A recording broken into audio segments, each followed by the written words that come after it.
tout le monde, c'est Marshmallow LPS. Aujourd'hui dans cette nouvelle vidéo, on va déballer ensemble la case numéro 21 des calendriers de l'Avent Littlest Pet Shop. Du coup aujourd'hui, on va commencer par le calendrier de luxe. Et la case numéro 21, elle est en haut. Donc on va avoir un petit accessoire.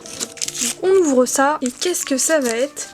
Elle est super cool cette petite tasse, c'est vraiment différent des tasses qu'on a d'habitude. Les tasses G2 qu'on avait avant, ou même des anciennes vagues des G7, c'était un peu des tasses thermos, je vous mettrai une photo à l'écran, c'était vraiment des tasses un peu plus simples. Que là pour le coup il y a eu un petit effort, il y a du café avec du lait et tout, ou du chocolat, je sais pas trop. Je trouve ça trop sympa. Et on passe au calendrier de l'Avent classique. On a dit la case numéro 21, elle est en haut. Alors j'imagine qu'on va avoir un accessoire parce que la case est trop petite pour un sticker.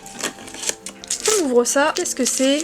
C'est la même chose. Alors je veux bien quand même qu'on n'était pas censé acheter les deux calendriers comme certains le suggèrent, mais quand même, vu le prix, je suis désolée, ça devrait être différent parce qu'ils se doutent qu'il y a des gens ils vont acheter les deux calendriers, sérieux. Quand on se permet d'écrire sur un calendrier la mention de luxe, tu peux pas mettre la même chose que dans un calendrier standard. Je suis désolée, j'en parlerai aussi dans le débrief, mais on peut m'expliquer pourquoi le calendrier de luxe est moins cher que le calendrier standard pour avoir les mêmes objets en plus. Ouais, bon bah je vais pas vous refaire le baratin, hein, la tasse est trop bien, voilà. Fin de la vidéo.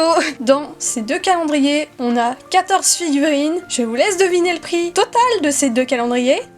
50 €. Excusez-moi, mais je trouve pas ça justifié. Vu la gueule des accessoires, vu la gueule des stickers, bon, je veux bien être tolérante, mais là ça commence à devenir lourd. Je sais pas pour vous, mais moi perso, je suis déçue. Peut-être même encore plus déçue que l'année dernière. N'hésitez pas à me donner vos avis dans les commentaires. Personnellement, là j'en ai gros sur la patate, j'ai envie de vous dire. J'ai pas l'impression d'avoir rentabilisé ces deux calendriers. Et bon, ça fait un peu mal. Surtout le calendrier standard, en vrai, il était plus cher que l'autre. Et honnêtement, je me dis, il y a 12 stickers, ils sont moches, ils vont me servir à rien. Et les accessoires, en plus, c'est des doublons de l'autre calendrier. Sérieux, même pour les figurines, c'est pas rentable. Bon bah écoutez, c'est déjà tout pour cette vidéo, merci de l'avoir regardé jusqu'au bout. Et puis bah sur ce, je vous laisse, je vous dis à demain pour la prochaine case et bisous tout le monde.